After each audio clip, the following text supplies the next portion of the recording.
Se pravi, tako je Nena povedala, moje ime je David Starina, prihajam iz IBM Slovenija. Z blockchainom sem začel delati v začetku leta, zaradi tega sem se tako družil IBM-u. Pa na začetku mogoče, ker se z različnih področij bi rad sem tako malo občutka dobil, koliko poznate blockchain. Pa če samo kdo roko dvigne tisto, ker se mu zdi, da dobro ali pa zelo dobro pozna blockchain. Programiranje del. Pač tako, nasploh koncept blockchaina. Odlično. Pa lahko sem še roke dvignete tiste, ki vlagate kaj v ICO, pa vas zanima public blockchain. Ok. Hvala. Se pravi, jaz se bom tukaj lotil predvsem zasebnega blockchaina. In sicer, kaj je zasebni blockchain, kakšne so njegove uporabe in kakšna je njegova vrednost v poslovnih omrežjih.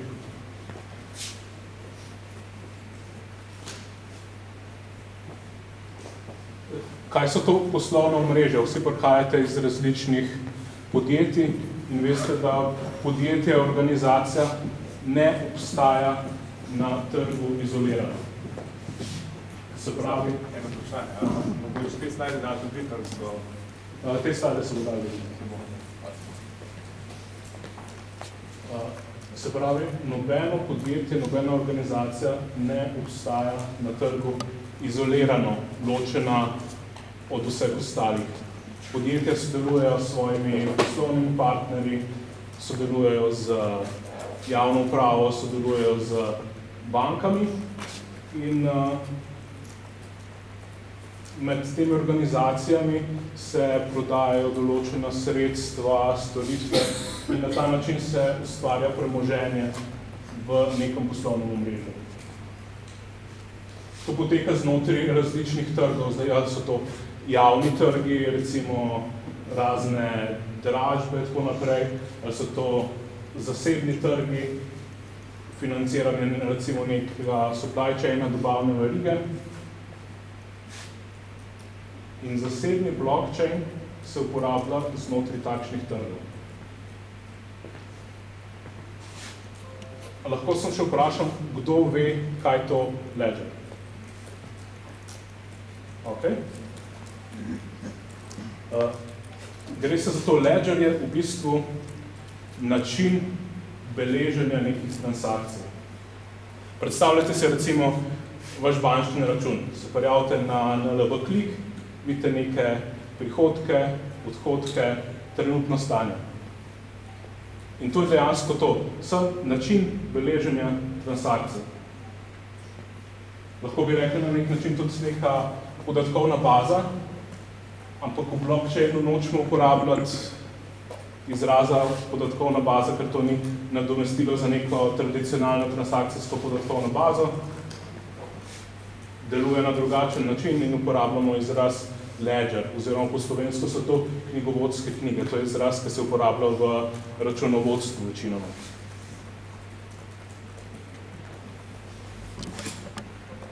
V blockchainu, v zasebnem blockchainu dejansko rešujemo nek problem zaupanja med različnimi podjetji. Tukaj vidite, na primer, na sliki neko poslovno omrežje. Se pravi, različni udeleženci, A, B, C, tako naprej, recimo banka, neki regulatorji. In te organizacije med sabo delajo različne transakcije. Recimo, prodajajo se določena sredstva Coca-Cola, izmenjuje se neka vrednost. In te transakcije se morajo nekam zapisati, ne? Kam se zdaj zapisuje, kam se danes te transakcije zapisujejo? V različne podatkovne baze, nekateri jih imajo v Excelu, nekateri jih pišejo v zvezke. Vse. Gre se za to, da ima vsako od teh podjetij nek ledger shranjen pri sebi. Na svoji bazi, na svojem sistemu. In ko hočejo podjetja med sabo, ko delajo te transakcije, ko se izmenjujejo vrednosti, morajo vsako podjetje stanje dejansko shraniti na svojem sistemu. Dejansko se podvaja delo. Ne? Ti ledgerji morajo zdaj na nek način postati sinhronizirani. Kako se zdaj to danes brez blockchaina dela? Prek različnih API-jev, prenosov datotek, včasih tudi ročno. In ta zadeva lahko dosti dolgo traja, odvisno od poslovnega procesa. Lahko so to minute, lahko so to dnevi, pri določenih poslovnih procesih so to meseci. In zato rečemo, da je tak način neučinkovit, drag. Zakaj je drag? Recimo, da bi delali neke revizije na tem sistemu, neke notranje ali pa zunanje revizije.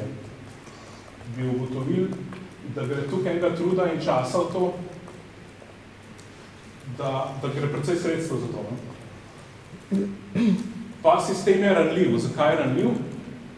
Ranljiv je za goljufije, ranljiv je za hekerske vdore, po koncu koncem je ranljiv tudi za različne napake. Ne? In to je problem, ki ga poskušamo rešiti z zasebnim blockchainom. Zasebni blockchain je, lahko vam kar preberem, deljen, repliciran ledger z dovoljenjem za dostop. Čas boste slišali tudi permissioned ledger. To je drug izraz za zasebni blockchain.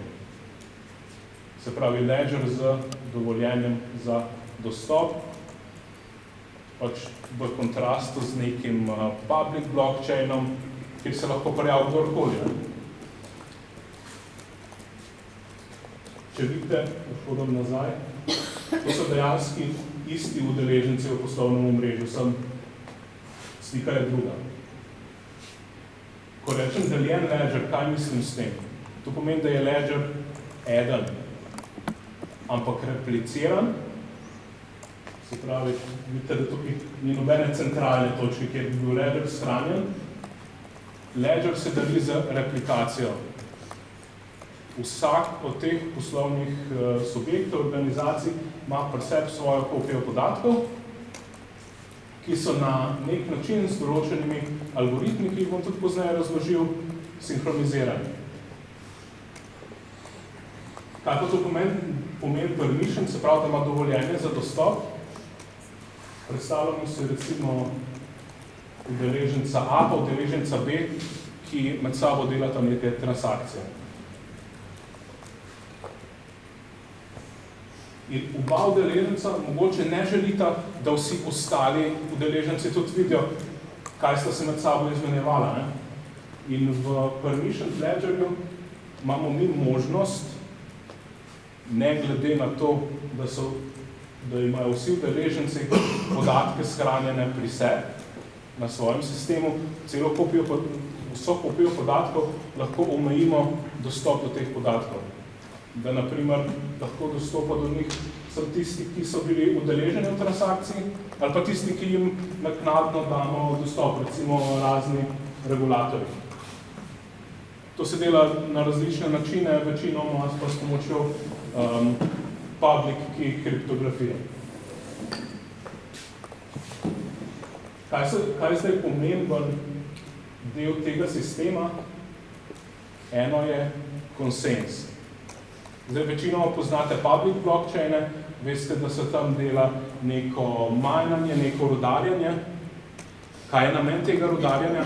Gre se samo za potrjevanje transakcij. S pomočjo tega, kad daš ti neko energijo v ta sistem, neko procesorsko moč, se te transakcije potrdijo, zapišejo na ledger. To se zdaj v zasebnem blockchainu dela s pomočjo konsenza. Drugo je sledljivost izvora. Vsaka stvar, ki se zgodi na samem blockchainu, gor ostane zapisana. Se pravi, za vsako sredstvo lahko mi vedno točno vidimo, kdaj je bilo, pri katerem udeležencu, kako se je spremenjalo čez čas. Nespremenljivost je tako kot v public blockchainu, tudi v privatnem eden od glavnih lastnosti blockchaina. Se pravi, ko enkrat podatek gor zapišemo, ko je transakcija gor zapisana, se ne more spremeniti. Če smo se zmotili, bomo gor zapisali drugo transakcijo, ki bo skenslala prvo transakcijo, ampak obe transakcije bojo gor zapisane in vidne. Dokončnost je pa lastnost, ki izvira iz prejšnjih treh, kar pomeni, če slučajen pride do kakšnih sporov znotraj samega omrežja, je te spore dost lahko pa hitro rešiti. Prej sem govoril o konsenzu. Kako mi dosežemo, da je ledger, ki ima vsak od udeležencev ima svojo kopijo ledgerja, kako dosežemo, da so ledgerji med sabo sinhronizirani. To je sicer tako zelo poenostavljen primer. Če vidimo recimo neko omrežje, 4 udeležence, in recimo, da so pravilni podatki, recimo, da se moramo dogovoriti o nekem vrstnem redu nekih podatkov, kakšno je stanje na omrežju in ABC so pravilni podatki zapisani. In ta dva noda ima ta podatke zapisane pravilno. Potem imamo nekoga, ki podatke zapisane napačno, pa nekoga, ki nas hoče zelo namerno prepričati, da so podatki drugačni, kakršni so. In s pomočjo konsenza, se pravi na nek način večine, se potem določi, katera je prava verzija podatkov. Ta večina avtomatsko se šteje ali se glasuje? To je avtomatsko. Pravi, če je nekdo dosti ustrajen, pa piši noter svoje podatke, je v načeloma v konsenzu zmaga. Recimo JKL, da bi se pojavil 5-krat napram pravilnih podatkov, ker so samo 2-krat. V privatnem blockchainu imamo mi znane udeležence. To pomeni, recimo, vsak od teh vozlišč je na primer ena organizacija. In ta ima dostop pač do svojega noda, lahko tukaj zapiše, nima pa dostop do tega, recimo. Bom dal na primer en primer, ne? Ali pa to bi bilo eno vprašanje še? Ja, kaj pač je hekerski vdor, ne? Pa pride pač eden heker do enega tega noda in začne librarije pisovati, ne? Drugi tak ne vejo, kako je novo stanje, ker pač ta je tisti, ki vnaša, ne? In je bolj to trajno zapisano, ne? Na blockchainu. Kako se bolj to rešuje? Smisel pač blockchaina je, da ne moraš ti spreminjati nekih podatkov za nazaj. Če ti prideš do nekega sistema, tako kot posod, če prideš do nekega gesla, kjerkoli podatke zapišeš not, so pač zapisani. Zdaj, kaj poskušamo doseči tudi recimo v public blockchainu, če pride nekdo do tvojega ključa, do tvojega Bitcoin walleta, bo lahko pač tvoje Bitcoine zapravil, ne? Če ti je ukradel wallet, to ne moraš nič narediti.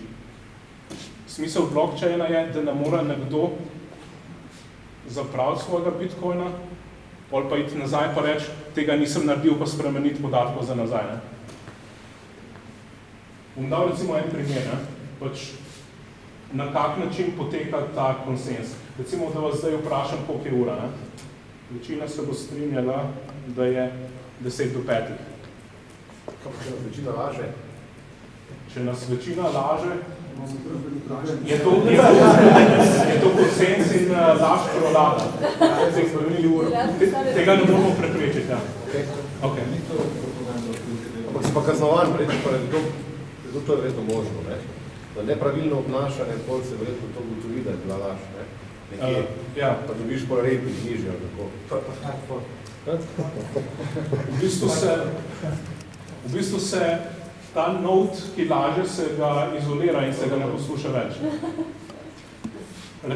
Recimo, da večina se strinja, da je ura 10 do 5. Ni tukaj se je ura pokvarila, pa trdi, da je ura 4, recimo, ne? Tedaj je pa nimel časa za malco, recimo, je že kar lačen, nas hoče vse prepričati, da je ura že 7, pa moramo iti na večerjo, ne? Kaj se zdaj zgodi? Eno bomo dosti lahko prepričali, da je ura 10 do 5, bo videla, da je ura stoji, tadeja pa ne bo noben poslušal, ker vemo, kakšna je večina. Ne?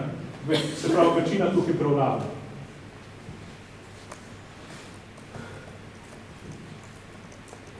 Ena pomembna lastnost zasebnega blockchaina, pa tudi javnega blockchaina, pač tisti, ki se ukvarjate z Ethereumom, so pametne pogodbe. To so neka poslovna pravila, ki jih je možno s pomočjo neke programske kode zapisati v sam blockchain. Tukaj včasih dobimo vprašanje, kako je pa to pravno? A lahko jaz neko pogodbo zapišem na blockchain, a to pravno zdrži? Dejansko ni v tem smislu pametne pogodbe. Še vedno boste dve podjetji, ki boste neko pogodbo sklenili, boste mogli to narediti na papirju. Pametne pogodbe so dejansko samo avtomatizacija teh nekih poslovnih procesov.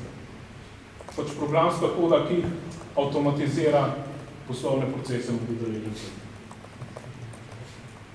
Te pametne pogodbe so pač podpisane strani tistega, ki ga je na blockchain dal, zapisane v različnih programskih jezikih, odvisno od same tehnologije, od samega blockchaina. Lahko so tudi zasebne, se pravi kriptirane, da sploh ne mora prav vsak udeleženec videti, kakšna je vsebina te pogodbe. Pa če bi mogoče zdaj se postavil še malo pri samim razliki med javnim pa zasebnim blockchainom. Kot sem rekel, javni blockchain, naprimer Bitcoin, Ethereum, je blockchain brez dovoljenja za dostop. To pomeni, da lahko vsak zdownloada na svoj računalnik nek wallet, ga zažene in dobi dostop do samega omrežja. In da lahko takšno omrežje deluje, predstavljate si, prej sem vam govoril o neki večini. Kaj bi se na public blockchainu zgodil, če bi upoštevali večino, kaj je res? Ker nimamo dovoljenja za dostop, bi lahko vsak naredil milijon računov, pa rekel, zdaj sem jaz večina. In zaradi tega uporabljamo dokazilo dela, proof of work. To je majnanje, moram dokazati, da sem tuk procesorske moči porabil, to pa ne moram narediti virtualno, pač moj računalnik mora teči. Dejansko je tukaj spet neka demokracija pa večina, samo da se upošteva tukaj procesorska moč. V zasebnem blockchainu imamo pa mi dejansko znane udeležence. To pomeni znotraj nekega poslovnega omrežja, se pravi podjetja, ki med sabo recimo že tako ali tako poslujejo, se postavijo blockchain nodi in to je nek naš zaprt blockchain, kateremu se lahko pridruži samo nekdo, ki mu dovolimo, da se pridruži. In ker imamo znane udeležence, zaradi tega ne rabimo majnanja za potrjevanje transakcij, ampak lahko to naredimo na precej bolj učinkovite načine. To tudi pomeni, da recimo na javnem blockchainu plačujemo neke pristojbine, medtem ko zasebni blockchain tega nima. Javni blockchain pozna kriptovalute, medtem ko recimo zasebni blockchain tega nima. Zdaj včasih pridejo do nas na IBM-u, kaj boste vi zdaj počeli z blockchainom, a boste naredili ICO, a boste prodajali svojo valuto? Ne. Nas to ne zanima. Ta del je super, Bitcoin je super, oni so naredili blockchain tehnologijo, so neki pionirji, ampak nas zanima poslovni blockchain, nas zanima poslovna uporaba blockchaina.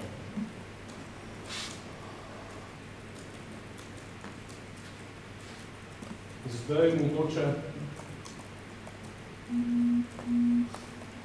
še kakšno besedo o Hyperledger projektu. Koliko mora biti teh nodov minimalno, pa kaj je, če jih je več? Recimo, v kakšnih manjših postavitvah bi lahko bili že 4 dovolj, recimo. Spet je pa tukaj pač treba vedeti, mi udeležence poznamo, pa jim recimo relativno zaupamo. Ne? To pomeni, če bi hotel nekdo shekati ta sistem, bi mogel priti v večino teh nodov naenkrat in naenkrat spremeniti te transakcije. Je fajn, da jih je več, ne? Fajn je, da jih je več. Kakšna številka? Vsak podjetje je državno. Ja, no, to je cilj, ne, dolgoročno. Fajn je, da jih je čim več, ampak načeloma so že 4 dovolj, da se s tem lahko učinkovito Dobro, ne 3. V bistvu uporabljamo en algoritem, ki se mu reče Practical Byzantine Fault Tolerance in sam algoritem zahteva najmanj 4. Okay. Govorimo, da 1000 pač teh udeležencev, ali 10, ali 100, ali... Lahko jih imamo tudi 1000. Moramo pa vedeti recimo, kaj je udeleženc. Peer, ki teče na enem računalniku na nekem serverju. Ne? To ne pomeni nujno uporabnik blockchain sistema. Če ima eno podjetje, ima recimo postavljen pristep peer in na ta peer se lahko povezujejo zaposleni v tem podjetju, naprimer. Z nekim svojim dostopom, pač različni načini integracije so ali z geslom, ki mu dodelimo, ali z nekimi certifikati, ali integracija z AD-jem, kakorkoli. Hyperledger je dejansko projekt, ki je nastal pod okriljem Linux Foundation, ko ste pač največja open source organizacija in njegov namen je razvoj zasebnega blockchaina. Znotraj samega Hyperledger projekta, ki je del je tudi IBM med drugim, obstajajo različni blockchaini. Več podjetij je prispevalo svojo kodo in obstaja več projektov. Od tega je Hyperledger Fabric, ki ga pri IBM uporabljamo, prvi, ki je dejansko prišel v produkcijo in mislim, da zaenkrat edini, ki je namenjen splošni uporabi. Vsi ostali se fokusirajo v neka ožja področja.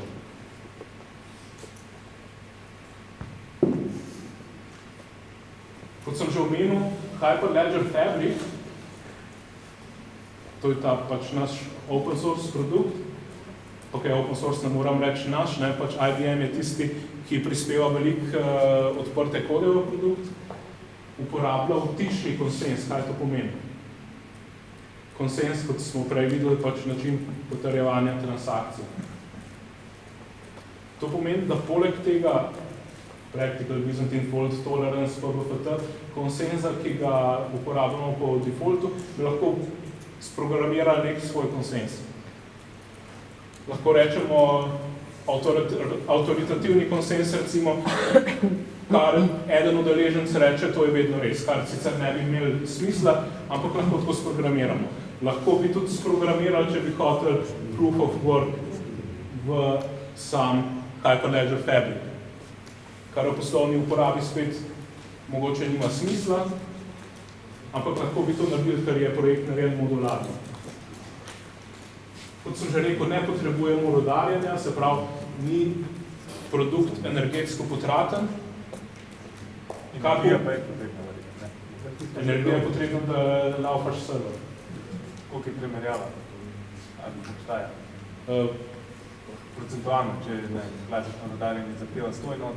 Energetsko je to čist nezahtevno, tako kot jaz stale laptop tukaj laufam, pa bi ga lahko imel postavljeno gor. Ni to potrjevanje, da bi računal neke haše gor na tak način kot v javnem blockchainu. Koda je čist odprta, to pomeni, da lahko vsak od vas gre na internet, potegne recimo neke Docker imidže in si pri sebi doma v garaži postavil blockchain, če bi ga hotel.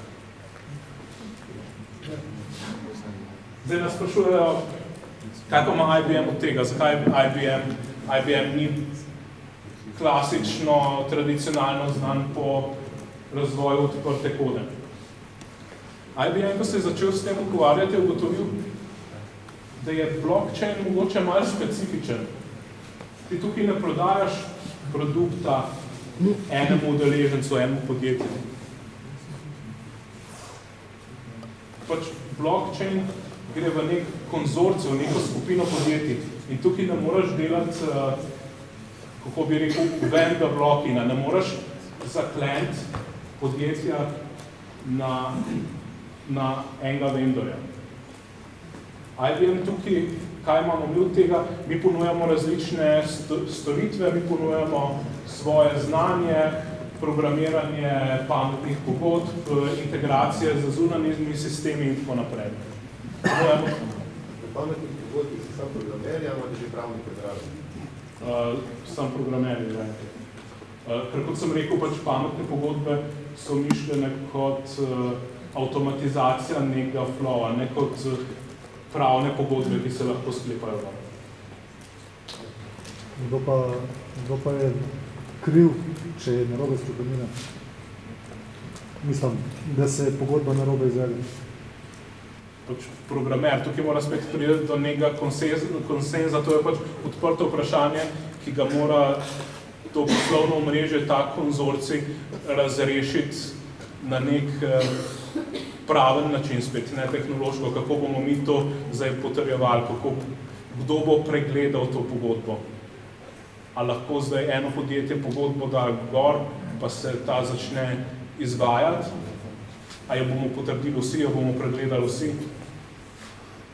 To delna avtomatika že obstaja na samem blockchainu, ampak še vedno je treba, se morajo podjetja o tem dogovoriti. Mogoče sem še tole, s tem se radi pohvalimo zdaj.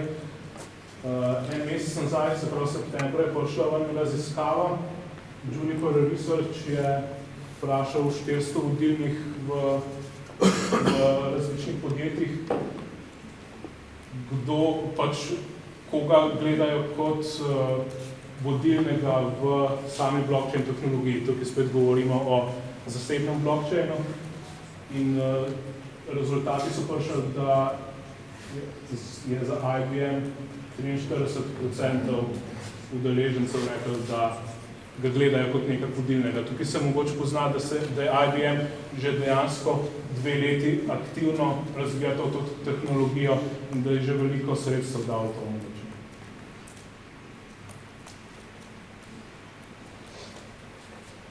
Mogoče zdaj še en konkreten primer, mogoče malo poenostavljen, na kak način se lahko ta tehnologija uporablja.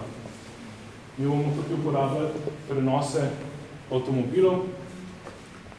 Na blockchainu prenašamo lahko različna sredstva, lahko je bilo karkoli. Primer je sicer pisan za Veliko Britanijo, ampak mislim, da je dosti enostavno, da bomo vsi razumeli, ker tudi pri nas so stvari recimo na nek način podobno urejene. Predstavljamo si življenjsko dobo enega avtomobila. In koga imamo vse udeleženega v življenjski dobi? Eno je recimo nek regulator, v Veliki Britaniji je to DVLA, pri nas je to, ne vem točno, verjetno kakšno ministrstvo. Imamo proizvajalca avtomobilov, ki pač avtomobile proizvaja. Zdaj, Britanci imajo tako, da regulator mora ustvariti neko predlogo vozila, to predlogo pošlje proizvajalcu in mu s tem da na nek način dovoljenje, da ta avto izdela za ta trg. In proizvajalec ima možnost prenašanja vozila na avtohišo. Avtohiša pač te avtomobile prodaja lahko prenese lastništvo naprej na neko leasinško hišo. Leasing hiša, ki pač ponuja zakup teh avtomobilov, lahko prenese lastništvo naprej na najemnika in tako naprej. Najemnik lahko prenese lastništvo na avtoodpad, avtoodpad pa lahko, kaj lahko naredi, pač avto da v uničenje.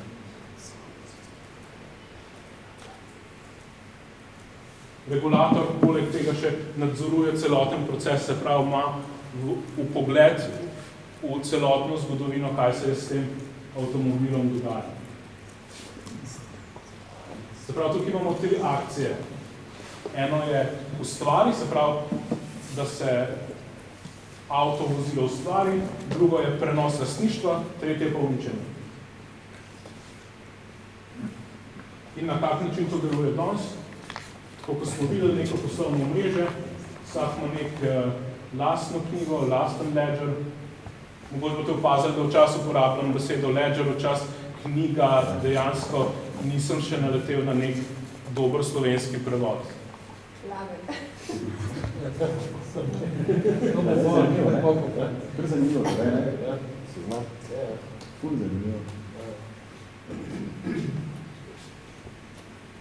Se pravi, vsak od teh udeležencev ima nek svoj lasten ledger pri sebi. Potem imamo pa nekega regulatorja, ta bo morali vsi od udeležencev pošiljati podatke. Tukaj imamo pa neko sinhronizacijo, ki je lahko počasna, lahko prihaja do različnih napak, delo se podvaja, včasih lahko prihaja do zmede, kdo je lastnik česa, kdaj je postal lastnik česa. In to je primer, ki ga lahko rešimo na enostaven, eleganten način s pomočjo blockchaina. Sprav, vsi si delijo neke podatke, delijo si neke poslovne procese. Lahko eno vprašanje. A to je dejansko realno primer izvedbe? Ja, to je dejansko realno primer izvedbe. A pa tle se recimo čist... Mislim, ni to stvar, ki bi jo implementirala, ampak bi jo lahko implementirala. Okay. Nekaj me zanima, če... To je zelo poenostavljen primer, samo zato, da malo lažje razložimo delovanje. Dejansko tak proces lahko kompletno automatizirati. Ker, okej, teoretično lahko, ampak ponovadi je zakonodaja problem na takih področjih. Zato, ker še zmeri prenos lastništva vozila je dokument, ki zahteva podpis človeka, da se to dejansko zgodi. Večinoma elektronski podpis za take zadeve ne združi. Praven vidik je lahko tukaj zelo zanimiv. Sem je zelo žal, ker na prejšnjem predavanju me ni bilo, ker ste o tem govorili, tudi z tega področja mogoče ne poznam to.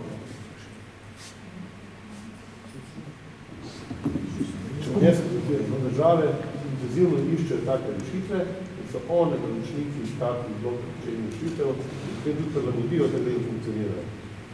Ni pa še veliko primerov. Dejansko recimo slovenska zakonodaja bi mogoče tak način zelo lahko dopuščala v primeru, da gre za zaprt krog znanih playerjev. Ker v takem krogu pol se lahko pravila drugačno pišejo, če so vsi deležniki znani naprej. Ne vem pa, kaj je to recimo poslovanje z fizičnim prebivalstvom, ne med podjetji. Tam pa verjetno tega ne može. Zdaj pa tipično nekaj, kar bi, če se že dela taka avtomatizacija, poveljala za vse, ne samo za poslovanje med podjetji. Lahko imaš ti v začetku, ko postavljaš? Jasno določili playerje. Ravno kar ledger predstavijo. Pravne enote naredijo ledger, pola ko je to dosti. Ja, če je to tako javno. Tako je. Recimo, a so lahko različni ledgerji med sabo kompatibilni, proizvajalec, da ima en ledger za tak krog, potem pa še proizvajalec vse svoj supply chain, svojemu ledgerju. Se lahko potem določene podatke tudi izmenjuje, ne vse, ampak določene. Zaenkrat v prvi verziji, recimo Fabrika, še ni tako narejen, da bi se podatki izmenjevali. Imaš pa dejansko ti možnost integracije z zunanjimi sistemi, se pravi, lahko se to sprogramira, ni pa narejen samo po sebi, da bi lahko dva ledgerja, da bi sem klical metodo, da mi te podatke.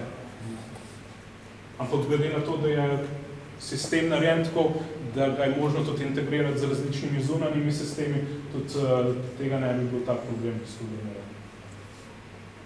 Fabric uporablja med drugim tudi, rečemo temu, kanale, ki omogoča dostope samo določenim playerjem, se pravi, do določenih podatkov. Se pravi, ni nujno, da imajo vsi shranjeni vse podatke pri sebi, ampak se lahko povežejo samo na določen kanal, na določen channel, tako ko si rekel, in bi imeli samo te podatke pri sebi. V tem primeru, da državljanom dali točno določen podatek, ki ga daš njemu in ga pač on ima. Ne more ga pa spremeniti ali da tega dostopa. Lahko se mogoče ne bi za vsakega državljana svojih kanalov uporabljali, tukaj bi mogoče bilo lažje, če bi uporabil neko kriptografijo. Se pravi, glih zaradi tega, ker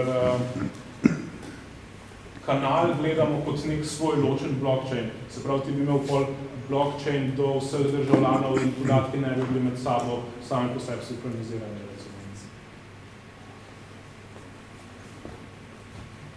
Kako bi mi zdaj vozilo predstavili na samem blockchainu? To je nekaj, za kar se uporabljajo pametne pogodbe. Se pravi, samo vozilo mi sprogramiramo kot pametno pogodbo na blockchainu. Se pravi, neka pravila, ki urejajo, kako je stvar definirana, na kak način se lahko prenaša, kdo ima dostope do določenih podatkov. Tudi sam prenos potem modeliramo s pomočjo pametne pogodbe. Recimo na začetku imamo neko vozilo A, imamo proizvajalca, ki je to vozilo naredil in je trenuten lastnik in kaj lahko proizvajalec naredi, lahko prenese lastništvo naprej na avtohišo. Se pravi, s pomočjo pametne pogodbe spremeni lastništvo in počaka, da se doseže konsens v samem networku. Zdaj, zakaj se mora doseči konsens? Udeleženci morajo ugotoviti, a imam pri sebi res zapisan, da je ta proizvajalec lastnik in če je lastnik, lahko pol prenese naprej, konsens dosežen, se zadeva zapiše v blockchain in imamo celotno sledljivost zapisano. Sprav, s pomočjo dogodkov, ki se dogajajo, ki se zapišejo na blockchain, lahko sledimo, kaj se z njim dogaja. Samo eno vprašanje. Ok, vemo, kdo je lastnik. Prav, imamo konsens, da on je bil lastnik. Kaj pa je v bistvu tukaj iniciator za sam prenos do novega lastnika, kdo naredi konsens novega lastnika? Kako se določi nov lastnik? A s transakcijo ali pač ne razumem? Nisem čisto prepričan, da razumem vprašanje. Se pravi, na blockchainu ti še vedno moraš narediti neka aplikacija. Blockchain je samo platforma, neka baza. Ne?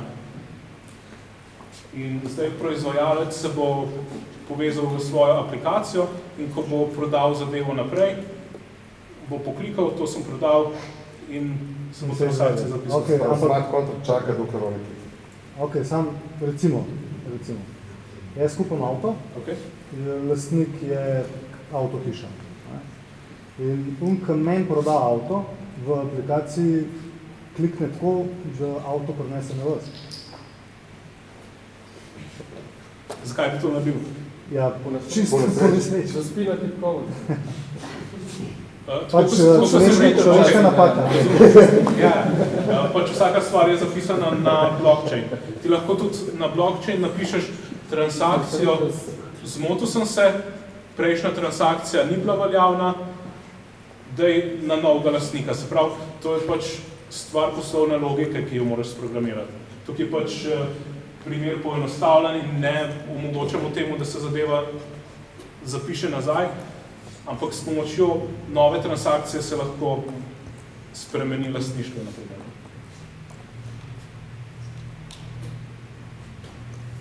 Zdaj, prenosi naprej so pol podobni, kot sem povedal, kar je šlo od proizvajalca do avte hiše, lahko gre pol naprej na leasing hišo, najemnika in naprej na odkaz. Zakaj bi lahko koristila tukaj uporaba blockchaina?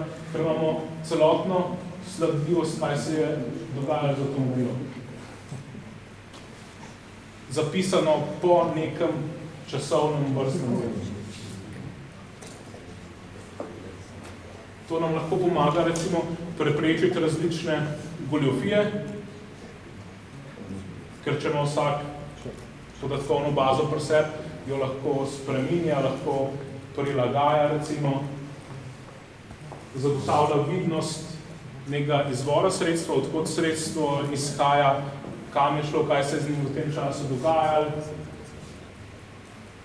pa zagotovi, da so podatki deljeni skupno med nekimi udeleženci.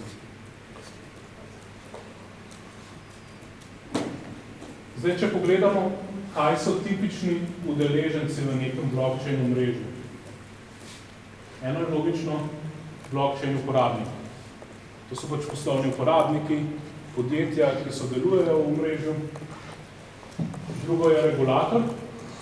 Zdaj, kaj je regulator?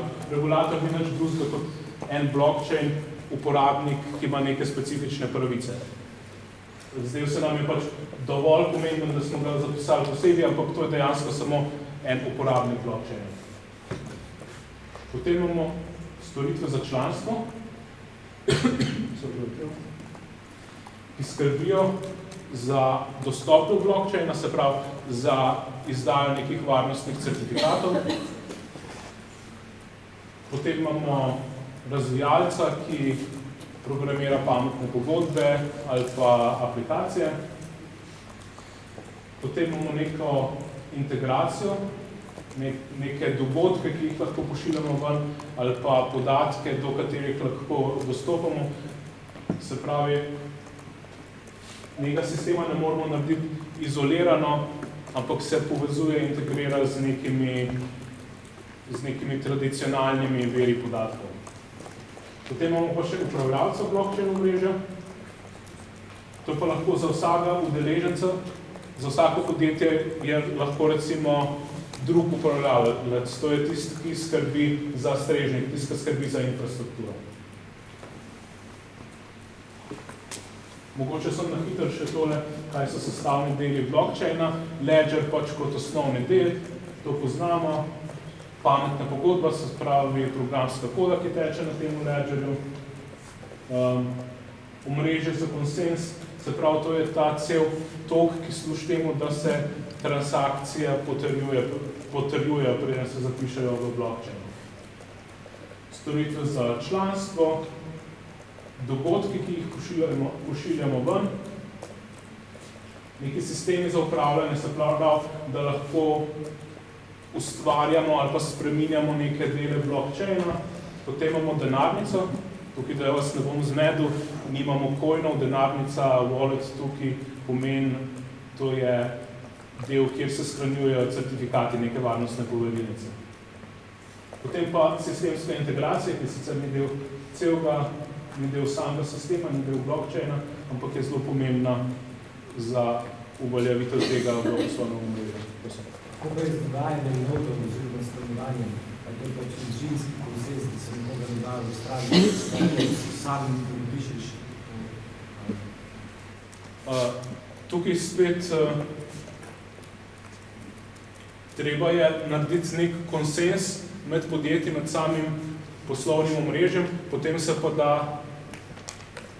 pa imaš tukaj storitve za članstvo, se pravi nek certificate authority. To je lahko centraliziran del blockchaina, se pravi, eno od teh podjetij skrbi za to, lahko jih imaš tudi več, ampak to je tisti del, ki dodeli dostop. Spet je treba pa nek konsens doseči off-chain z neko pogodbo. Kakšni pa so te identitete? Prosim? Kakšni način so realizirane identitete? S pomočjo certifikata. lastnih blockchainov, kateri drugi? Možno je oboje, lahko postavimo svoj certifikat authority, lahko uporabljamo zunanje certifikate.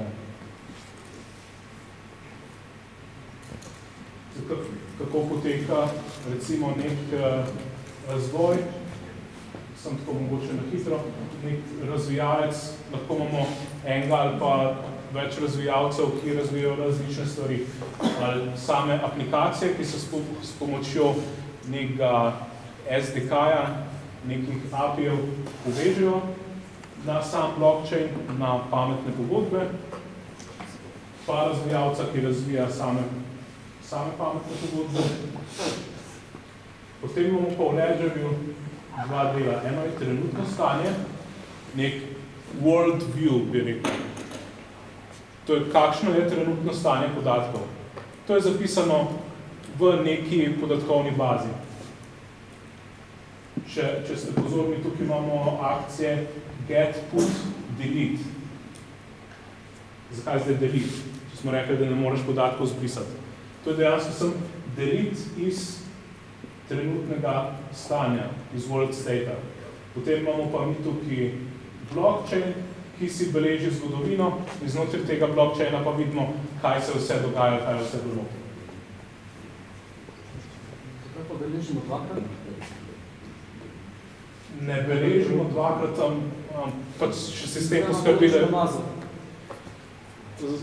zaradi tega, ker je bolj učinkovit dostop do same baze. Ker imaš ti nek blockchain zapisan v blokih, pa hočeš iti preverjati neko zgodovino, mogoče dlje traja, da se ti sprehodiš po vseh teh blokih, da prideš do nekega stanja, kakor je bilo v zgodovini, do nekega trenutnega stanja, pa lahko prideš takoj iz te transakcijske baze. Kaj so neke prednosti blockchaina? Eno je, da prihranimo čas. Zdaj, na kak način prihranimo čas? Vedeti moramo, da transakcije na blockchainu se ne dogajajo na nivoju nekih mikrosekund ali pa nanosekund. Lahko traja več sekund, mogoče minuto, da se vsi ti ledgerji med sabo sinhronizirajo. Ampak mi delamo s sistemi, kjer je včasih trajal nekaj dni ali pa tednov, da so se sistemi sinhronizirali. Se pravi, na ta način pol prihranimo čas, da delamo praktično trenutne transakcije. Odstranimo stroške, zdaj kaj to pomeni? Danes obstajajo veliko podjetij, katerih edini namen je, da so posredniki nekih podatkov. Zdaj, ko imamo blockchain, se bojo mogoče ta podjetja mogla dosti bolj potruditi, da dokažejo svojo vrednost. Se pravi, mi ne rabimo posrednikov, da pridemo do podatkov, ker si jih delimo peer-to-peer. Zmanjšamo tveganje, ker ni nedovoljenih posegov na blockchain, podatkov ne moramo spreminjati za nazaj, kar pomeni, da ne mora prihajati iz tega vidika do nekih prevar. Pa povečamo zaupanje, se pravi zaupanje med udeleženci, ker lahko udeleženci zaupajo v samo tehnologijo. Se pravi, če je imel prej en udeleženc pri sebi nek svoj podatek, ker sem imel svojega, pa sta se med sabo razlikovala, kako vem, kjer je ta prav? A njemu zaupam ali ne? Zdaj podatek eden na enem mestu zapisan v sam blockchain. Tole pa mogoče slajd, ki je tudi zelo pomemben, kaj blockchain ni. Z blockchainom ne moramo rešiti zdaj vseh težav, ki jih imamo. Ni primeren za vse.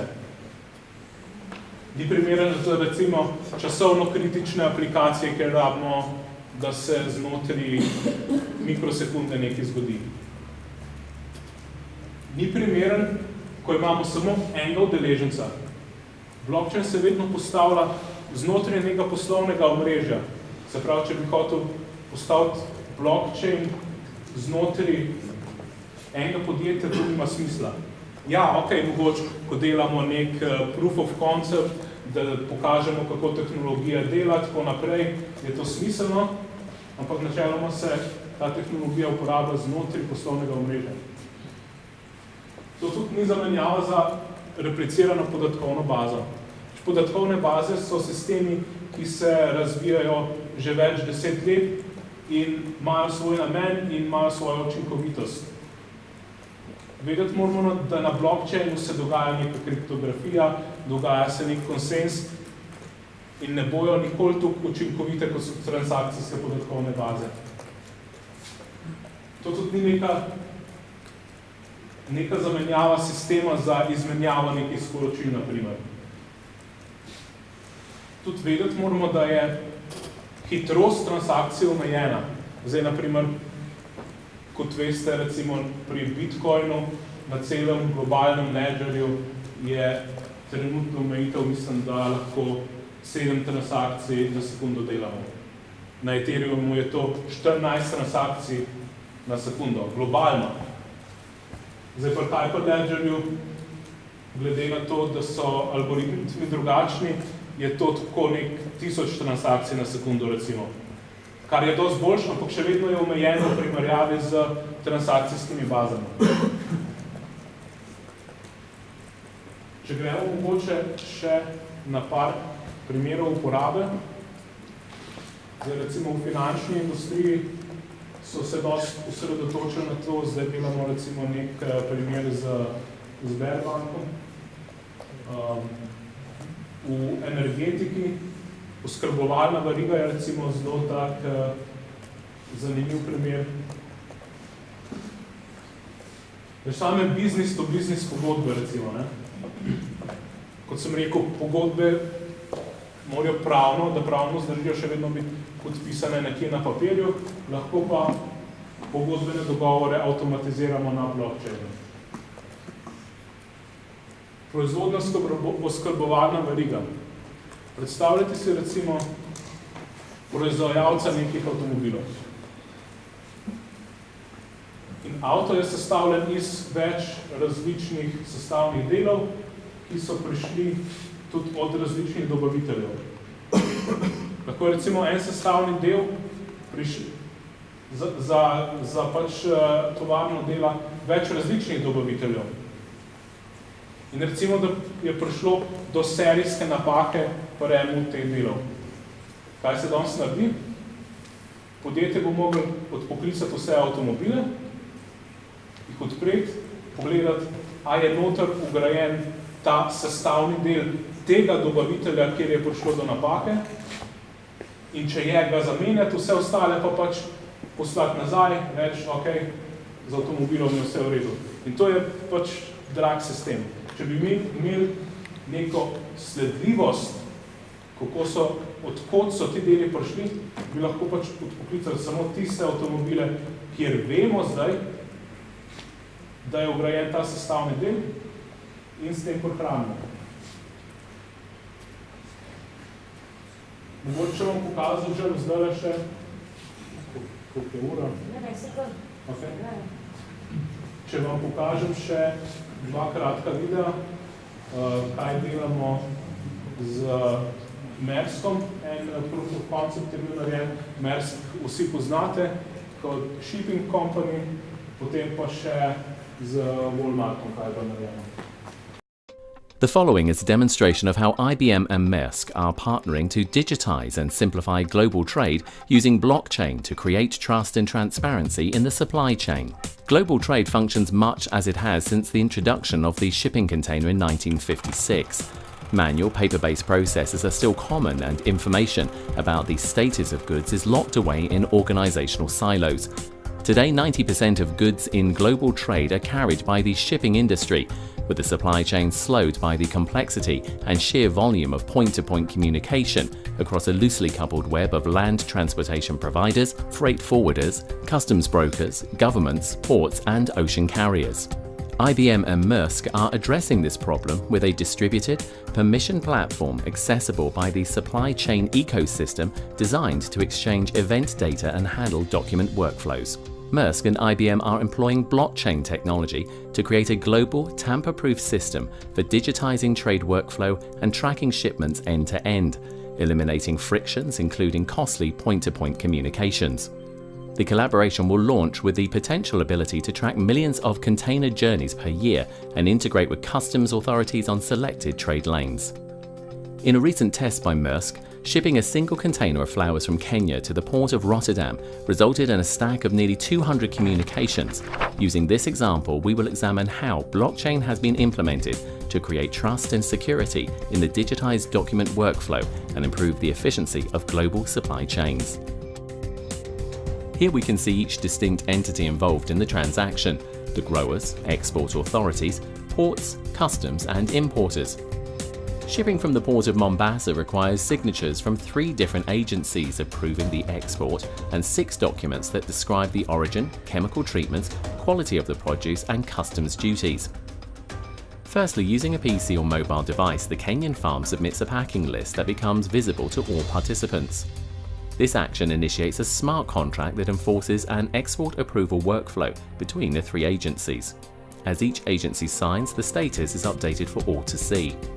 Simultaneously, information about the inspection of the flowers, the sealing of the refrigerated container, the pickup by the trucker, and the approval from customs is communicated to the port of Mombasa, allowing them to prepare for the container. All actions relating to the documents and the physical goods are captured and shared: which documents were submitted, when and by whom, where the flowers are and who is in possession of them, and the next steps in their journey.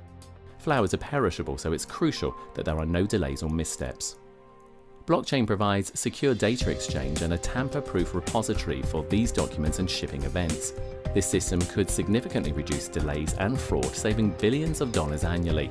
And according to the WTO, reducing barriers within the international supply chain could increase worldwide GDP by almost 5% and total trade volume by 15%. For more information on how IBM can help make blockchain right for your business, please visit ibm.com/blockchain.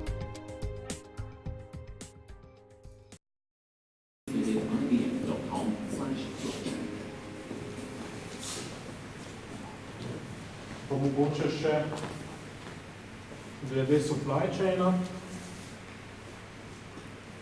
kaj je bilo narejeno z Walmartom.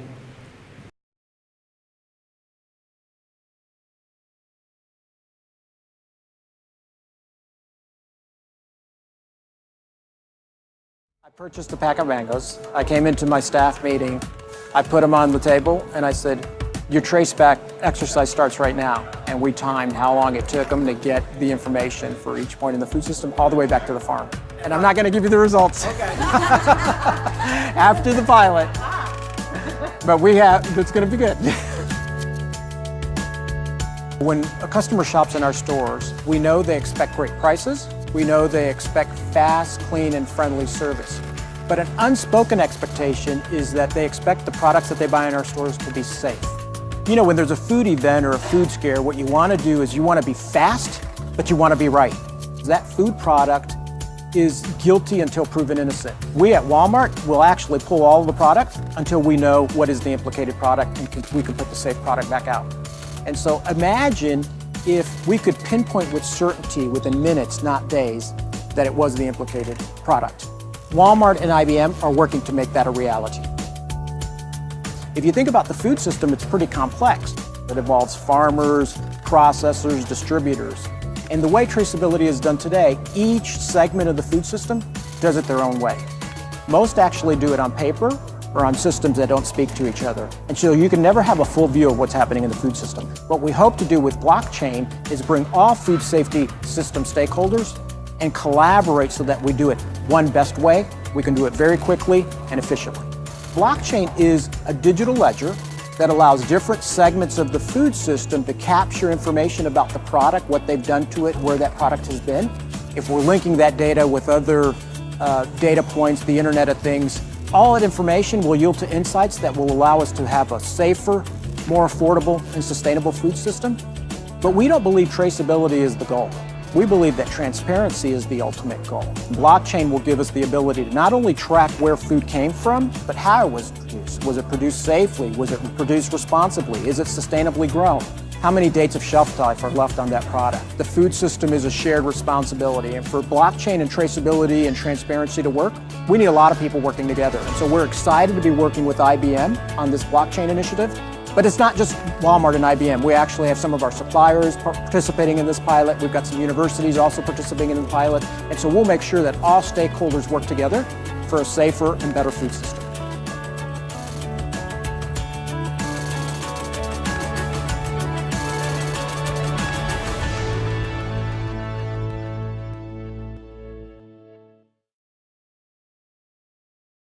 Se pravi, tukaj spet omogočamo neko sledljivost, neko varnost pri hrani, odkot je prišla, če rabimo odpoklicati, da vemo, katere izdelke je treba odpoklicati. Pa da ne bo kdo rekel, da IBM samo prodaja blockchain, sami ga pa ne uporabljamo. Še en primer, recimo IBM Global Financing, to je pač eden od primerov, ki IBM sam uporablja blockchain. IBM Global Financing oziroma IGF je organizacija, ki se ukvarja s financiranjem tehnologije, se pravi, daje posojila podjetjem za nakup tehnologije, za razvoj tehnologije. In IGF trenutno upravlja s 125,000 strankami. Kar pomeni, da nadzoruje recimo 43 milijard ameriških dolarjev posojil. In pri takšnem velikem sistemu lahko prihaja tudi do različnih sporov.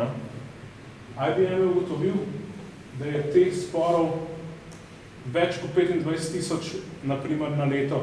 In v vsakem danem trenutku je 100 milijonov ameriških dolarjev zaklenjenih dejansko v nekem sporu.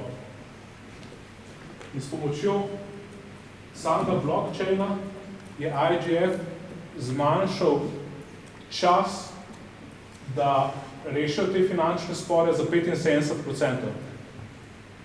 In tukaj lahko vidimo konkreten return of investment, se pravi, kaj to pomeni? 75 milijonov dolarjev, ki niso več zaklenjeni in se jih lahko uporabi naprej. Se pravi, konkreten prihranek. Kaj lahko tudi naredimo na blockchainu? Hranimo različna neopredmetena sredstva, vrednostne papirje, pač Bitcoin je en od teh primerov. Bitcoin bi, na primer, lahko bil napisan kot aplikacija znotraj Hyperledgerja. Lahko izdamo svoje tokene, svete ledger. Lahko bi, če bi ga naredili javnega, se pravi, da bi se to napisati, pač ni smisel, zato bi recimo uporabljali Ethereum. Lahko bi pa to naredili. Interno valuto. To bi če država napisala valuto. Ne može na Ethereum. Na taki. Permission blockchain je odvisen, na kak način bi hoteli uporabljati to valuto. Če hočemo imeti samo znane udeležence, na primer, bi lahko to naredili. Da jim damo dostop z določenimi certifikati, vemo, kdo je kdo, kaj dela, bi lahko tudi to naredili. Tako kot sem že rekel, pa tudi vsi veste, v bančništvu se to dosti uporablja, bi se lahko uporabljali, je veliko zanimivih use caseov. V javni upravi, na primer, ena raziskava je bila narejena, mislim, da v začetku leta, in so ugotovili, da 90% držav namerava do leta 2018 narediti neko investicijo v blockchain. Recimo elektronske volitve bi bile tak zanimiv primer, ker imamo mi neko sledljivost, nespremenljivost in bi lahko volitve izvedeli, zapisali rezultate na blockchain in vedeli, da se noben s tem sistemom ni igral pa spremenil nekega sobe. Kako pa zagotovimo potem anonimnost? Permission ledger v bistvu zagotavlja dve stvari. Ena je, da so udeleženci znani, druga je pa tudi, da so lahko transakcije na nek način skrite. Sprav, anonimnost v tem primeru bi zagotovili mogoče z samimi omejitvami dostopa. Vemo pa, kdo je delal na blockchainu. Sprav, to je zanimivo vprašanje. To bi mogoče malo razmisliti. Primerno je recimo za sisteme recimo, kjer moramo delati neke volitve, kjer so udeleženci znani in mora vedeti, kdo je kako glasoval. Recimo, ravno je primer na Hrvaškem, se dela v primeru enega stečaja, njihovo ministrstvo hoče narediti glasovanje upnikov na blockchainu in v tem primeru pa moraš vedeti, kdo je kako glasoval. Kaj so še drugi primeri uporabe? Recimo sledenje urednih predmetov. Everledger je eno podjetje, ki dela na sledljivosti diamantov, zdaj se začeli delati nekaj tudi na sledljivosti nekih dragih vin. Tukaj je recimo bilo veliko goljufij, ko se neko poceni vino zapakira v neke drage steklenice, pa se drago prodaja. Pač ta sledljivost je velik use case, recimo. Na Nizozemskem delamo nek primer za polnjenje električnih vozil. Se pravi, ko ti polniš doma neko službeno vozilo in nočeš, da ti elektropodjetje pošlje račun za elektro kot tebe, ampak hočeš, da pošlje račun tvojemu podjetju, se v bistvu ti podatki delijo preko blockchaina. Mislim, da sem prišel do konca, zdaj pa še, če se še kakšno vprašanje, ki jih nismo še sproti delali.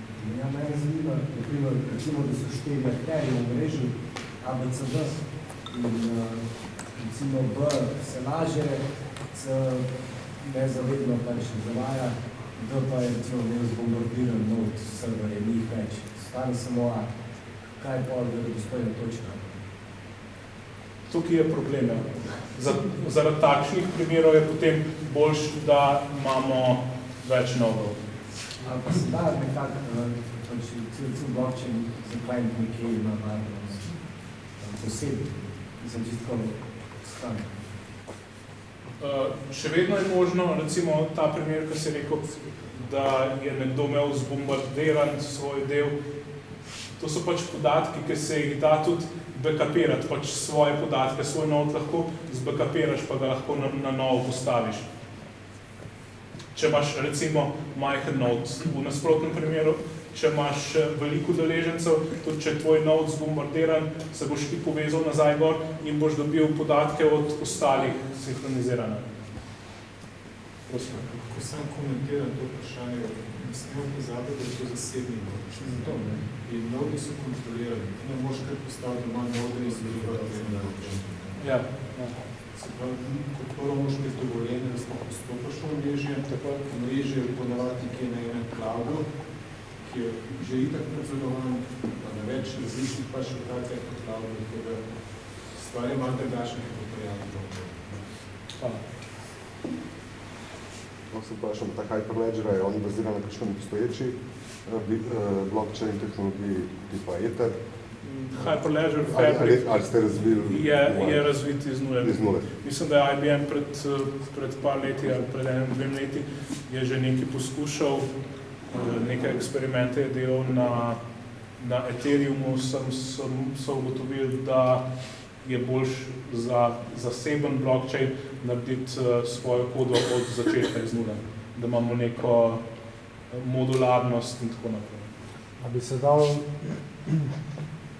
v eni fazi povezati javen in zaseben blockchain? Sprav, da neke podatke imaš iz zasebenega in ga uporabljaš v javnem. Dal bi se to delati naprimer v primeru nekih sidechainov, recimo. Se pravi, da bi, če bi hotel na javen blockchain zapisati neko potrdilo o stanju tvojega trenutnega malega zasebnega blockchaina, naprimer. In povratno informacijo dati nazaj. Se pravi, iz javnega nekaj nujno zapisati tudi nazaj v privatnem. Hyperledger omogoča pač programiranje v Go jeziku ali pa v JavaScriptu, tako da lahko napišeš karkoli, lahko tudi napišeš, poveži se gore na public blockchain. Ne vem edin, kako je recimo na Ethereumu, če bi od tam hotel dostopati do kakih zunanjih podatkov, do zasebnega blockchaina, to pa ne poznam tukaj. Jaz komentiram, znamo, nekateri ICO projekti, ki so začeli na Ethereumu, začeli backup delati backup si razvijati na zasebni blockchain. Da bodo na točki bodo prenesli na zasebnega, da se bodo rešili stroško transakcij, ampak ne grejo pa direktno še, tako to je neka povezava. Ja. Kako je pa z replikacijo podatkov? Se pravi, vsak node v sistemu ima kompletne podatke? Ja. Ja. Kakšna je pa to velikost? Ja, vem, ampak kakšen je v primerjavi s transakcijsko bazo, koliko je to? Pač čisto odvisno, koliko transakcij gor zapišeš. Lahko... Verjetno v primeru Merska en računalnik ne bi mogel vsega delati. Ta primer Merska, ki je bil narejen, je bil pač proof of concept. Eno ladjo so poslali iz enega dela na drug del, se pravi, to je bilo mogoče 200 transakcij. Ampak ja, mogoče, če bi Mersk v celoti to uporabljal, bi mogel imeti malo močnejši strežnik. Kaj pa velikosti podatkov, če primerjamo čisto identične podatke v trenutni bazi podatkov po blockchain, do več zasede prostora? Ja, se to me zanima. Pač neka primerjava, taka splošna. V blockchain se pišejo podatki v JSON obliki, mogoče se to dosti pove potem. Malo za občutek. Če sem prav razumel, se tukaj v pametni pogodbi na tem blockchainu v JavaScriptu programiramo. V osnovi je se v Fabriku programira v Go jeziku. Imamo pa eno komponento, Hyperledger Composer, ki omogoča malo avtomatizacijo tega razvoja, poenostavitev tega, kjer se popiše v JavaScriptu. Pa Go jezik je jezik, ki ste ga vi razvili? Go je Google. Go language. Še kakšno vprašanje? Kaj je ta trenutno stanje v Ledgerju? Trenutno stanje v Ledgerju, ko mora biti hiter, za tega aplikacija dobro dela. Kaj se tudi uporablja? Kaj se ima? To je tudi baza? Tukaj je zadnji transakcijska baza, lahko se uporablja tudi različne baze. Mislim, da v osnovi je da je level DB zadnji, ampak lahko uporabljaš različne. To bi mogel preveriti, če te zanima, mi lahko tudi en mail stisneš, pa lahko preveriti. Možno zarediti tudi kako centralizirano podatkovno bazo, kaj se tudi pripravlja. A lahko pomeniš se? Kako decentralizirano podatkovno bazo lahko povezamo? Ja, lahko, da bi hotel dostopati do tistih podatkov, ja, lahko.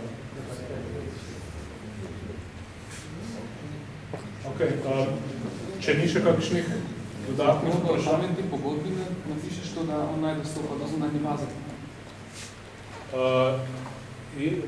Se pravi, če prav razumem vprašanje, če to v pametni pogodbi zapišeš?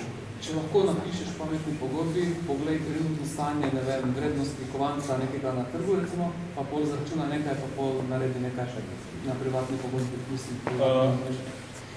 Lahko sem tukaj moraš biti previden.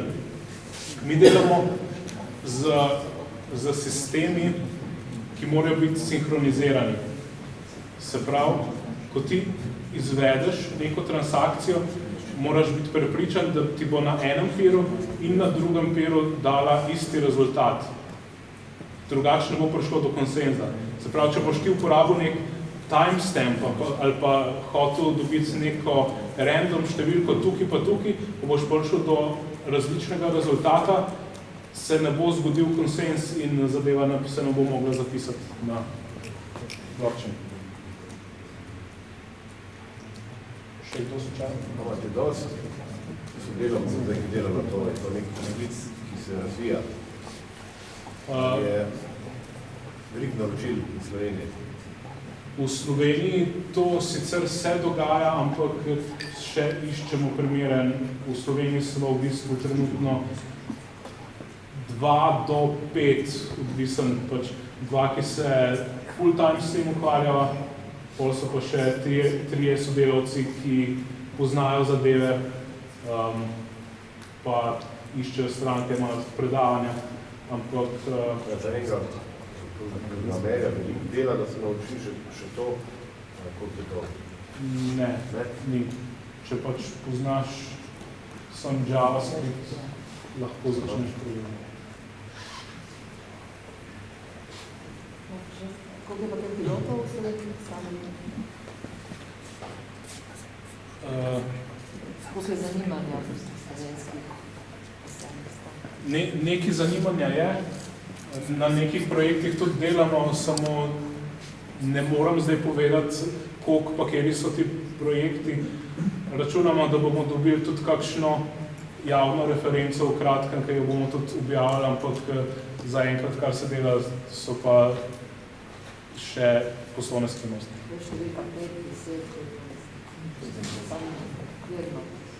Tam 5, bi rekel. Kaj pa se zdi kot vizija za naprej, poslejna, kar ste predstavil, kakšne so potencijalne še za naprej, ali je to in na ta način se bo zdaj tržno oziroma pač uporabljeno? Iz strani IBM-a ali tehnološko ali... Recimo za IBM-a. Zdaj vizija je ponujati tudi različne, glede na to, da gre za open source platformo, ponujati različne rešitve na tem, ki bi bile, na primer, proprietary. Drugo je tudi ponujati blockchain na cloudu, na Bluemixu z nekimi varnimi dostopi. Tako recimo, če sem to odgovarjal. Je pa to open source, se pravi lahko vsega. Pod drugo licenco bi lahko to pač vzeli in developali.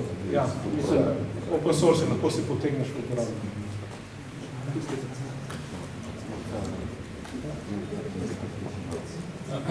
Še eno vprašanje. To deluje na Linuxu. Kakšna je najmanjša procesorska moč? Docker je dejansko, tako da lahko uporabo tudi na Linuxu, če bi hvala. Najmanjša procesorska moč je Docker. Bi lahko testno mrežo večjih nodov naredil recimo z Raspberry Pi. To so že poskušali in dela sem mogoče malo počasnejši. Zaradi kriptiranja, ta bil vprašan. Zaradi kriptiranja, ja. Da se narediti, so naredili delujočo mrežo tudi na Raspberry Pi. Delamo enem projektu. Ne tukaj pri nas, pač globalno. Node uporablja kar mobilne telefonike, ki želijo prodati. Sicer za malo drugačen tip transakcije, to niso super. Pač sama ena transakcija ni tukaj zahtevna, ne? Že je tudi odvisen, kakšen sistem postavljaš. Ali boš imel 1000 transakcij na sekundo, ali boš imel 2, ne? Kako pa v primeru, recimo, Majec,